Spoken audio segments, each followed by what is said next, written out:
Pemirsa Sulut Timur yang kami cintai, pada hari ini saya sedang berada di Embung Anak Munting, satu lokasi embung dan juga dikabarkan akan menjadi salah satu destinasi pariwisata, tujuan pariwisata di Manggarai Barat, khususnya di Kecamatan Kobodo, wilayah selatan. Tempat ini berada di pinggiran jalan menuju Golomori. Nah, satu ikon pembangunan Labuan Bajo sebagai kota super prioritas oleh pemerintah Jokowi. Nah, embung ini dibangun pada tahun 2022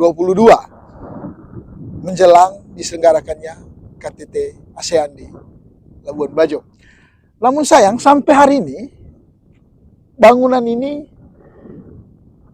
belum dimanfaatkan secara maksimal, meskipun pekerjaannya bisa dikatakan sudah selesai. Mungkin ada perlu perapian di beberapa titik, namun sayangnya sampai detik ini belum dimanfaatkan. Nah, entah apa persoalannya, tetapi pembangunan embung ini masih menyisakan soal, terutama buat warga pemilik lahan di tempat ini.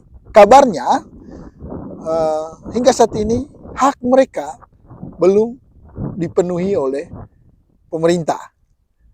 Dan pada saat ini saya sedang bersama pemilik lahan. Ada Bapak Haji Abbas, ada Pak Sarifudin. Saya ke Bapak Haji Abbas dulu. Ya. Bapak Haji, ya di tempat ini pemilik lahannya ada berapa banyak ini, Bapak Haji? Kurang lebih 16 orang. 16 orang benar. Rata-rata ke lahannya berluasan berapa? Luas lahannya berbeda sesuai dengan penerimaan pertama. Ya, berkisar antara? Ada yang, kalau ukuran pribadi saya 11 meter lebar, panjangnya 210 ke belakang. 210 ke belakang. Ya. Kalau yang lain ada yang lebar 45 muka, panjangnya sampai 5 meter ke belakang, sesuai dengan keadaan tanahnya. Oke. Ya. Nah, benarkah bahwa sampai detik ini bapak-bapak pemilik lahan ini belum mendapatkan haknya di tempat? Benar sekali, Pak. Nah, ya, sampai hari ini belum mendapatkan pembayarannya. Belum mendapatkan pembayaran lahan tersebut. Ya. Nah, dan itu sejak sudah berapa tahun itu? Kalau lihat dari proses awalnya dari Oktober 2022, Pak. Dan perjanjian pada waktu itu, pembayarannya diselesaikan setelah embung ini selesai kerjanya. Diadakan pembayaran lunas. Itu perjanjian dengan siapa, Pak? Ini perjanjiannya dengan BWS dari wilayah Sungai. Dari PPK perencananya, PPK pengadaan lahan. Ya. Kalau PPK pengadaan perencananya itu Pak Ishak Mesak. Kalau PPK pengadaan lahannya itu Pak Beni Malela. Ya. Dan setelah jadi benda ini, bahkan setahu saya, Presiden Jokowi pada saat KTT yang lalu, beliau sudah datang untuk menanam pohon di sini, betul. Melihat ini pembangunan ya. Ya, sudah. Tapi sampai dengan titik terakhir itu belum dibayarkan sama sekali, atau ada yang sudah dibayarkan? Sampai hari ini, Pak, hanya pembayaran waktu itu dana talangan dari PT. Karena sesuai dengan perjanjian kami dari awal, tanah belum bisa disentuh oleh PT sebelum ada pembayaran. PT apa? Abipraya? PT Berantas Abipraya. Oh ya, yang melaksanakan yang melaksanakan pekerjaan.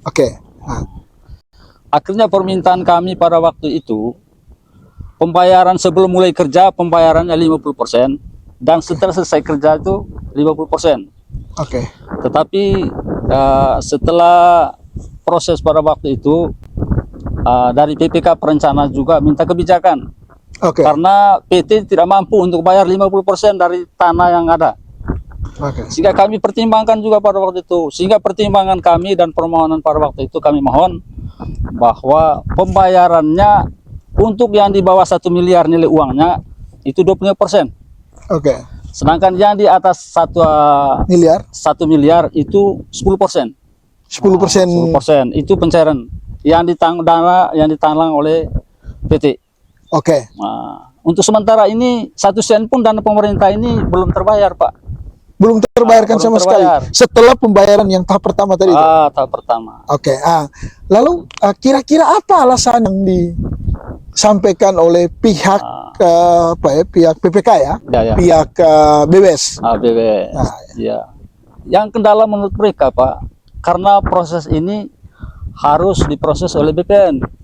Nah, sekarang ini yang ditunggu-tunggu oleh kami menurut BBS sekarang ini, karena proses daripada BPN ini belum selesai.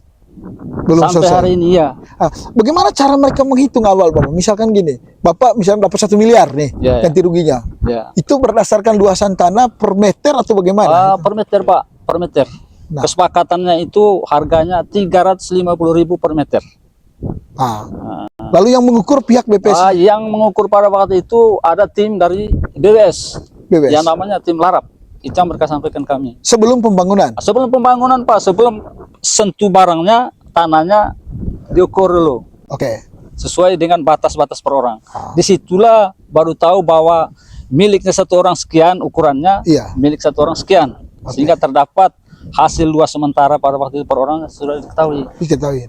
Namun dalam perjalanan pada akhirnya, dari BBS bilang baru terbayar harus ada ukuran resmi dari BPN.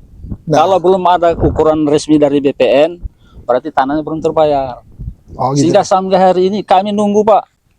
Berapa kali kami ke BPN untuk menyampaikan hal ini, dari BPN kami lagi sedang proses. Sampai hari ini sudah 2 tahun berproses, belum terlaksana sampai hari ini. Oke. Saya ke Pak Sarifudin. Ini Pak Udin.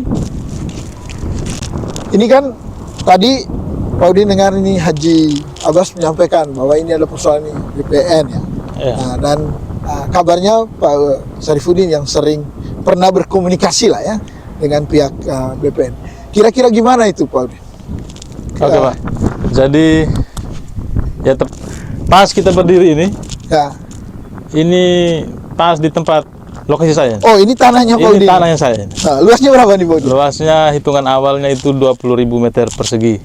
Tapi mungkin 2 hektar ya? 2 hektar.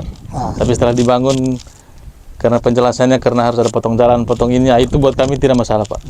Karena ini proyek pemerintah, jadi kami warga negara yang baik, kami sangat mendukung, setuju. Tapi kan berjalannya waktu, sudah mau 2 tahun ini belum dibayarkan. Memang beberapa kali kami coba komunikasi, yang menurut saya sepertinya ada baku lempar Pak dari pemerintah, maksudnya dari PUPR, BBS bilangnya ke BPN, BPN bilang BBS. Jadi kalau dikomunikasikan, menurut BPN seharusnya pembangunan ini sebelum disentuh BPN yang harus turun duluan. Tapi kan kami ya dari kampung itu dari kan, BPN ya. Maksud kami kan ini kan sudah jadi Pak. Ya kalau hitung-hitung mundur terus kan berarti kami yang dirugikan kan begitu Pak. Udah 2 tahun ya Pak ya? Sudah 2 tahun. Jadi ya info terakhir yang kami dapat itu dari BBS bilang menunggu diskresi dari Kementerian ATR untuk ke BPN. Kami coba komunikasi dengan BPN, ya BPN tetap bersikukuh proses awal yang salah. Tanpa ada solusi? Tanpa ada solusi, hanya pokoknya bahasa terakhir menunggu diskresi dari Kementerian ATR. Kementerian ATR. Sampai sekarang ya begini-begini aja Pak. Ada syarat-syarat yang sebelumnya mungkin diberitahukan ke masyarakat ketika dalam koordinasi dengan BPN? Ya, kalau koordinasi, kalau dari awal kan kami seperti surat-surat tanah, sertifikat, semua ini kan kami sudah serahkan. Semua itu di BPN. Mau sertifikat, mau penyerahan, dan alas haknya. Dan sekarang kan kami tidak ada pegang apa-apa. Semua kan di BPN. Maksud kami kan apa yang kurang kira-kira untuk lokasi lahan. Sedangkan kami yang punya lahan kan sama sekali tidak pernah komplain. Terus orang di luar juga maksudnya mungkin ada yang komplain kan suatu persyaratan untuk tanah tidak boleh dikerjakan kan. Mungkin orang ada komplain. Sampai sekarang kan tidak ada yang komplain, Pak. Oke. Jadi kami berharap sekali. Ya 2 tahun sudah menunggu. 2 tahun ya, Pak. Nah, dan sampai detik ini tidak ada yang menggunakan benda tempat ini. Sampai saat ini ya tidak ada yang menggunakan begini-begini aja tempat ini. Oke. Kira-kira kalau ini terus berlanjut, warga ini mau ngapain dengan ini? Misalkan kalau memang ini kan seperti dari Pak Syarifudin tadi mengatakan bahwa ini kayak lempar bola terus saja kami ini. Sebentar bilang ke BBS dari ini. Tapi kan warga kan butuh kepastian dan butuh ya duit kami gimana gitu. Nah, ini kalau ini terus begini, terus digantung begini, apa yang mau dilakukan warga? Kalau saya pribadi, Pak, kalau memang lokasi ini hanya begini-begini saja, maka lokasi ini saya ambil alih kembali. Karena sesuai dengan perjanjian. Iya, ada perjanjian itu. Oh ya, Perjanjian ada perjanjian. Itu perjanjiannya sudah lewat, Pak. Apabila lokasi ini belum terbayar, maka tanah ini diambil alih kembali oleh pemilik lahan. Dan dana talangan kami sudah terima dibatalkan. Itu dalam pernyataan itu, Pak. Oke. Surat perjanjian itu nanti bisa dibagikan ke kami?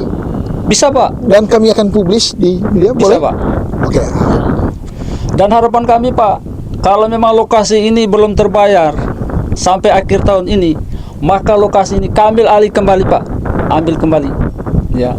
Karena banyak sudah kerugian kami. Pembayarnya tidak, sudah itu kandang hewan yang kami sudah buat di sini sudah dibongkar demi kepentingan pemerintah, Pak. Oke. Tapi kalau memang begini-begini terus saja, uangnya tidak dibayar, kami punya kandang sudah terbongkar, apa segala macamnya, maka tanah ini kami ambil alih kembali, Pak. Dan kami akan buat apa saja di dalam ini hak kami. Kami tanam jagung. Oke. Ya. Ini kan pembangunan ini kan bagian dari proyek strategis nasional. Ya. Dan proyek strategis nasional biasanya itu diatur dalam instruksi presiden ya. Presiden, ya. Kalau tidak salah. Ya. Apa yang Bapak mau sampaikan? Misalnya ini kan Presiden Jokowi mau berakhir, lalu ini ada Presiden Prabowo. Apa yang mau disampaikan? Mungkin ada yang mau sampaikan ke Pak Presiden. Ya, terima Siapa kasih, tahu Pak. didengar. Terima kasih, Pak. Ya.